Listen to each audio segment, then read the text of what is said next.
بعض گناہ ایسے ہیں، یاد رکھو، بعض گناہ ایسے ہیں کہ جن کا روحانی علاج کافی نہیں ہے. روحانی سے وہ والا نہیں، وہ جو ٹوپی ڈراموں والا روحانی ہے. روحانی کا مطلب بزرگ کی صحبت میں بیٹھنا، ذکر کرنا، عبادت میں دل لگانا، یہ روحانی علاج ہے. بعض گناہ ایسے ہیں کہ ان کا روحانی علاج کافی نہیں ہے، جسمانی بھی کرنا پڑتا ہے. یہ جو فحاشی سے متعلق جتنے گناہ ہیں نا، جیسے شراب ہے، شراب جو جسم کے گناہ ہوتے ہیں نا، جسم کے، یعنی جن میں جسم آپ کا متاثر ہوتا ہے، تو ان کے علاج کے لیے ڈاکٹر سے بھی رابطہ کرنا پڑتا ہے. اب ایک آدمی جب شراب چھوڑنا چاہتا ہے تو شراب جب چھوڑے گا تو شراب کی عادت باڈی کو پڑ چکی ہے، جسم کو، تو اس کا جسم ٹوٹنا شروع ہوگا، اس سے وہ توبہ پر قائم نہیں رہتا. تو اس کا آلٹرنیٹ کس کے پاس ہے؟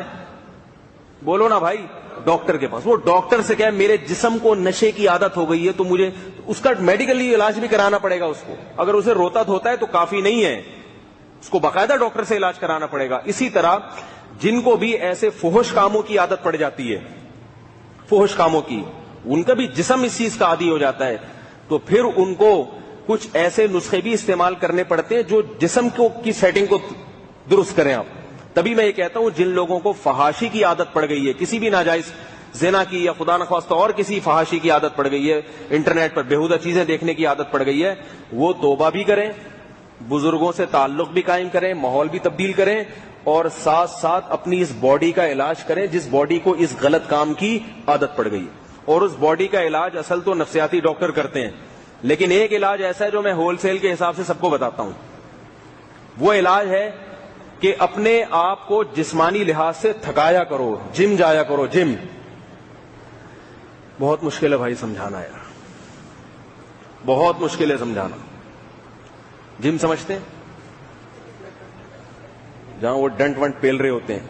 اب لوگ مجھے کہتے ہیں یہ کیسے بزرگ ہیں لوگوں کو جم خانہ بھیج رہا ہے.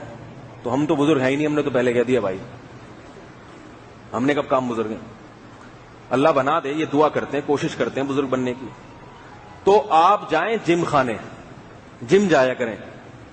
اس سے فائدہ کیا ہوتا ہے کہ جب آپ ایکسرسائز کریں گے تو جسم تھک جاتا ہے، تو غلط چیزوں کی طرف آپ کی باڈی، آپ کا جسم اور آپ کے خیالات جاتے نہیں ہیں. یہ سارے کام الٹے سیدھے فارغ لوگوں کے ہوتے ہیں.